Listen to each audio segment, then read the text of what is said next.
Please यार मेरे भी वीडियो में सब्सक्राइब कीजिए प्लीज़ भाई, मैं भाई समझ के बोल रहा हूँ दोस्तों। बिस्मिल्लाहिर्रहमानिर्रहीम। अस्सलाम वालेकुम। पीटीआई के सेनेटर आज़म खान स्वाति साहब को एफआईए ने हिरासत में लिया है। कहा जा रहा है कि उनकी एक ट्वीट इस हिरासत की वजह बनी, जो कि उन्होंने शाम 5 बजे की थी और सुबह 3 बजे उनके घर पे रात के अंधेरे में घर पे छापा मार के उनके उठाया गया उनको, और उनका कंप्यूटर और हार्ड डिस्क ले ली गई कंप्यूटर की, और यकीनन मोबाइल भी कब्ज़े में लिया गया होगा, और बहुत सी दूसरी अशिया उनकी कब्ज़े में ली गई। और आज़म खान स्वाति साहब, सबसे पहले तो मैं आपको वो ट्वीट दिखाता हूँ उनकी, जिसकी वजह से कहते हैं कि उनको हिरासत में लिया गया है। Mister Bajwa, congratulations to you and few with you. Your plan is really working and all criminals are getting free at cost of this country. With these thugs getting free, you have legitimized corruption. How you predict now the future of this country? तो ये इन्होंने कहा है, और उनसे एक सवाल भी पूछा था कि इस कंट्री का, इस मुल्क का मुस्तकबिल आप कैसे प्रेडिक्ट करेंगे, जिसके जवाब में उनको उठा लिया गया कि ये लो प्रेडिक्शन। तो इस मुल्क का प्रेडिक्शन उन्होंने यही किया है इदारों ने कि ऐसे तमाम लोगों को उठा लिया जाए जो सवाल करते हैं, सॉरी तमाम लोगों को नहीं, तमाम अवामी कमज़ोर लोगों को। तमाम लोगों को उठाना होता तो एतजाज़ हसन साहब को भी उठाते, जिसने नाम ले के बाकायदा बाजवा साहब को मुजरिम कहा है। वहाँ ये कुछ नहीं बोलेंगे क्योंकि एतजाज़ हसन साहब ख़ुद भी बहुत तगड़े वकील हैं और उनके पीछे बहुत सारे दूसरे वकला पार्टीज़ भी हैं, तो उनको हाथ लगाने की हिम्मत नहीं है। ये सिर्फ पूरा जो है गुस्सा, गम व गुस्सा इदारे में और जो दूसरी चीज़ें हैं, ये सिर्फ पीटीआई के लोगों के ख़िलाफ़ पाया जाता है। बाकी कोई कुछ भी बोलता रहे। नवाज़ शरीफ के बयान मौजूद हैं, मरीम के बयान मौजूद हैं, ख्वाजा आसिफ के बयान मौजूद है, राना सनाउल्लाह के बयान मौजूद है, सब आधी नून लीग के लीडरों के बयान मौजूद हैं। उनके ऊपर कभी गम गुस्सा नहीं आया, आता है तो सिर्फ पीटीआई के लोगों पे, क्योंकि वो इस वक्त दुश्मन पाकिस्तान तस्वर किए जा रहे हैं, जबकि पाकिस्तान से दुश्मनी किसने की है ये अब पूरे पाकिस्तान को पता चल चुका है।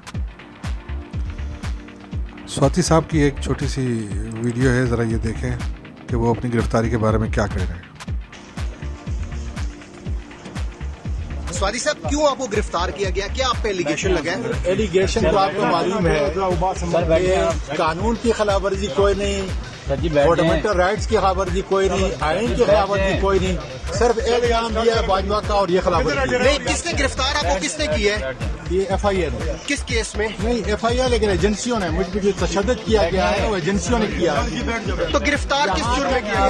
कपड़े निकाले गए हैं पार्लियामेंटेरियन के, कौम और मुल्क को बता रहा हूँ। क्या तुम्हारा हशर ये होगा? आपको गिरफ्तार किस जुर्म में किया गया? कानून की पासदारी नहीं। स्वाति साहब, किस जुर्म में गिरफ्तार किया गया? ट्वीट करने पे 70 साल तकरीबन इनकी उम्र है और नाना और दादा हैं ये। इनके कपड़े उतार के इनको बरहाना किया गया और फ़ोटोशूट किया गया, और भी न जाने क्या क्या कुछ किया गया। और जब पीटीआई ने इनकी इसके ख़िलाफ़ एहतजाज किया तो उनके ये एक झूठी मेडिकल रिपोर्ट दिखाई गई, जो कि मोहतरमा हमारी गरीदा फ़ारूकी साहिबा, जो कि मशहूर तरीन चमची हैं नून लीग की, उनका ये ट्वीट आया एक, सेनेटर आज़म स्वाति की मेडिकल रिपोर्ट मुकम्मल तसल्ली बख्श, कहीं तशद्दुद साबित नहीं हुआ। ये नीचे आप जो 2 पेजेस देख रहे हैं उनकी रिपोर्ट के, इस पे ये डेट देखें आप, 17 अप्रैल 2022, 17 अगस्त 2022। तो ये हमारे लिफाफे हजरात डेट बदलना भी भूल जाते हैं। एक ही मेडिकल रिपोर्ट बार बार छापे जा रहे हैं, जो कि डॉक्टर शहबाज गिल की रिपोर्ट थी शायद, उसको सेम रिपोर्ट को बदल के उन्होंने आज़म खान स्वाति की रिपोर्ट बना दिया। ऊपर डेट बदलना भूल गए बस। बेचारे लिफाफों की क्या ज़िंदगी है, ना इज़्ज़त है ना इनकी कोई ज़िंदगी है। आप ख़ुद अंदाज़ा लगा लें इससे कि क्या हाल है इनका। वाशिंगटन पोस्ट ने भी एक न्यूज़ में अपनी खबर लगाई, Pakistani senator arrested for entry army chief tweet. तो पाकिस्तान में जमहूरियत का ये हाल है कि कोई सवाल पूछना जो अपने आप को बड़े पाकिस्तान के मुहब्बे वतन समझते ही हैं, वो अब पाकिस्तान नहीं समझता अब इनको, ये खुद ही खुद को समझते होंगे तो समझते होंगे। बहरहाल इनकी असलियत अब पूरी कौम पे वाज़ेह हो चुकी है।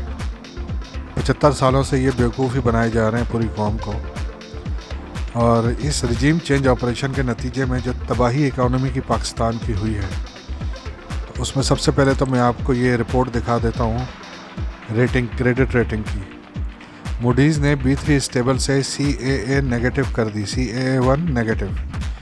फिच ने B स्टेबल से B नेगेटिव कर दी, S&P ने B स्टेबल से B नेगेटिव कर दी। तो इस इम्पोर्टेड करप्ट टोले को मुसल्लत करने वाले कभी शर्मिंदा होंगे इस हरकत के ऊपर जो उन्होंने पाकिस्तान के साथ एक घिनौना किस्म का मजाक किया है, पाकिस्तान और पाकिस्तानियों के साथ। और अब पाकिस्तान की मईशत का वो हाल हो गया है कि IMF ने एक इंडियन इकोनॉमिस्ट जो है गीता गोपीनाथ को पाकिस्तान के इक्तिसादी उमूर की निगरानी सौंप दी है। स्टेट बैंक और फाइनेंस मिनिस्ट्री तकरीबन इन्हीं को रिपोर्ट करेंगी। हर बड़े प्रोजेक्ट की फंडिंग की स्क्रूटनी भी मैडम गीता ही करेंगी। और ये कहते हैं कि हम आज़ाद मुल्क हैं। मैडम गीता की आपको मैं दिखा दूँ, एक मोदी साहब के साथ तस्वीर बड़ी मशहूर हो रही है, सोशल मीडिया पे चली हुई है, मोदी साहब के साथ। और इसी को siyaasat.pk वालों ने भी इसको जो है ख़बर को जगह दी अपने न्यूज़ में। IMF ने पाकिस्तान में इक़्तिसादी निगरानी के लिए भारतीय निजात खातून गीता गोपीनाथ को तैनात कर दिया। Governor state bank of Pakistan भी इन्हीं के मातहत काम करेंगे। तो इमरान खान को कहने वाले, इमरान खान ने स्टेट बैंक IMF को गिरवी रखवा दिया है। अब स्टेट बैंक किसको गिरवी रखवाया गया है? IMF को नहीं, इंडिया को गिरवी रखवा दिया गया है।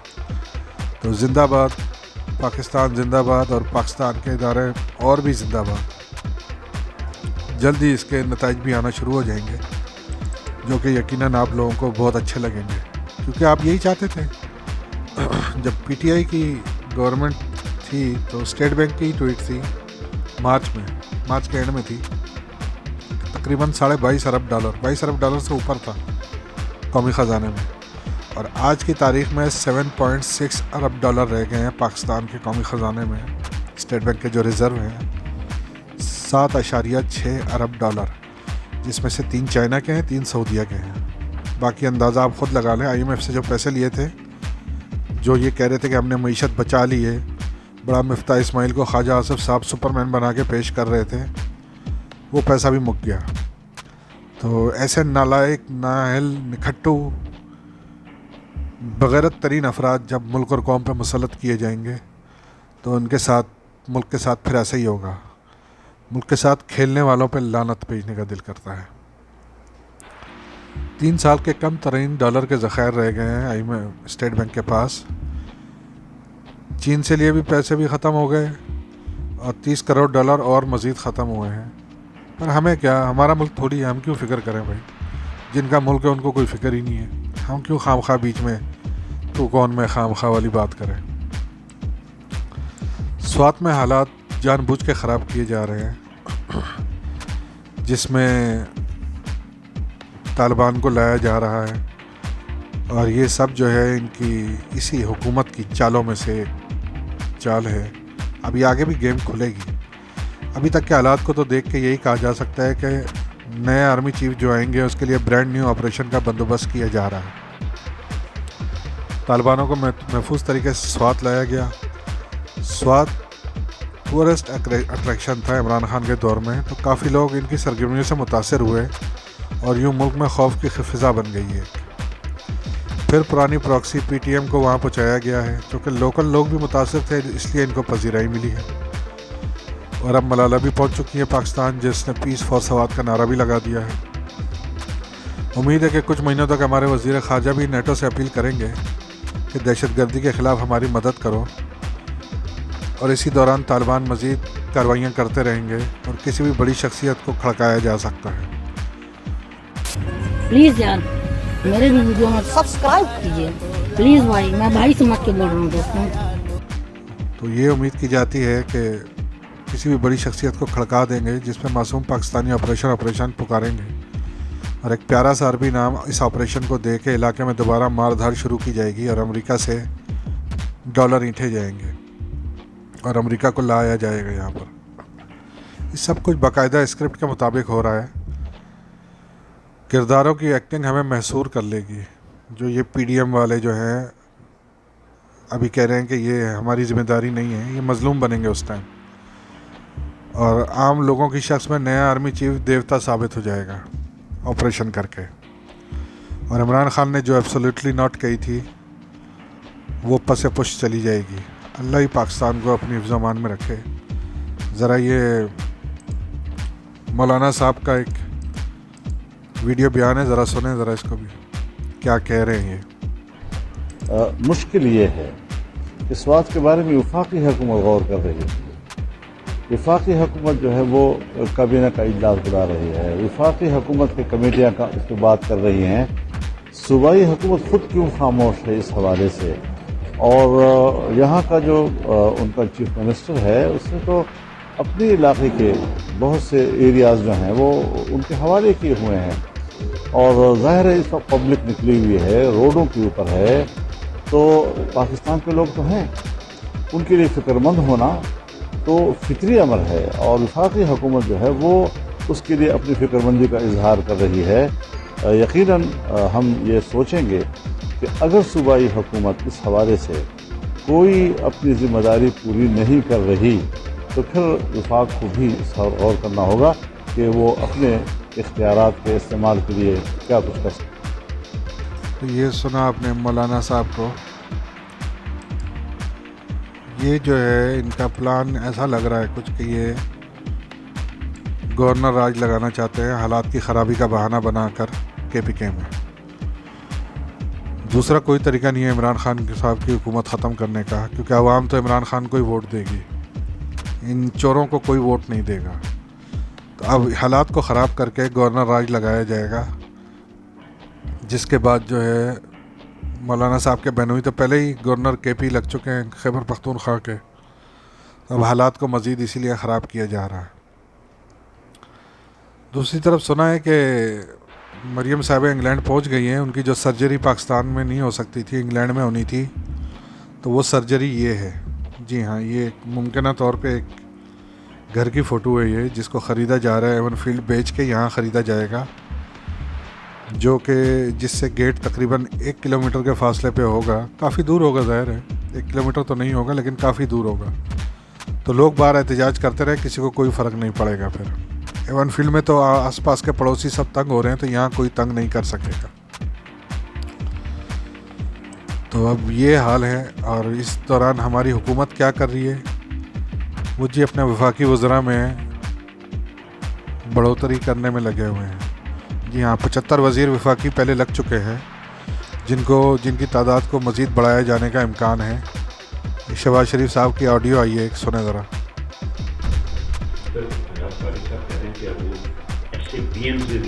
बिलावल ने बात की थी, जो मुझसे बात की थी उसने बिल्कुल बिलावल। तो ये फिर हमने देखने से हमने जैसे महमूद को लगाना है और देव साहब को लगाना है।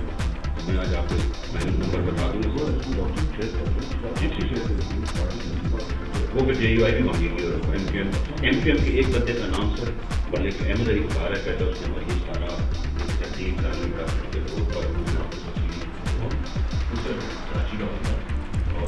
MQM के कोई मलिक अहमद साहब हैं जिनका डील कराने में बड़ा अहम रोल है, उनको भी कोई ओहदा दिया जाएगा मुमकिन। तो पाकिस्तान सैलाब में डूबा हुआ, पाकिस्तानी कौम महंगाई में डूबी हुई और इनको अपनी अय्याशियों से फुर्सत नहीं, अपने अपने हिस्से मांग रहे हैं। पाकिस्तान डूबता है तो डूबे, पाकिस्तानी आवाम मरती है तो मरे, इनको कोई फ़र्क नहीं पड़ता। सब अपना अपना हिस्सा खाने में लगे हुए हैं।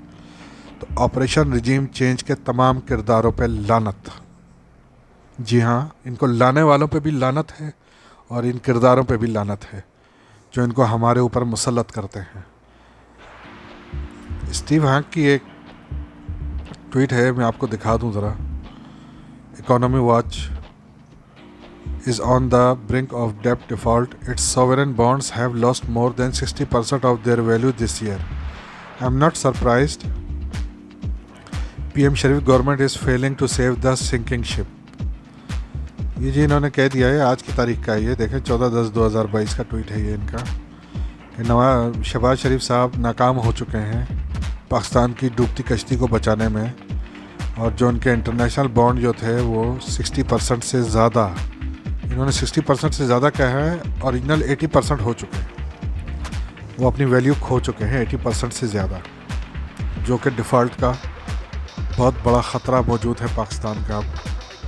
अल्लाह अपनी हिफ्ज़ व अमान में रखे और इन ज़ालिमों के शर से पूरे पाकिस्तान को और पाकिस्तानी कौम को बचाए। Thank you very much. Please यार मेरे भी वीडियो में सब्सक्राइब कीजिए प्लीज़ भाई, मैं भाई समझ के बोल रहा हूँ दोस्तों।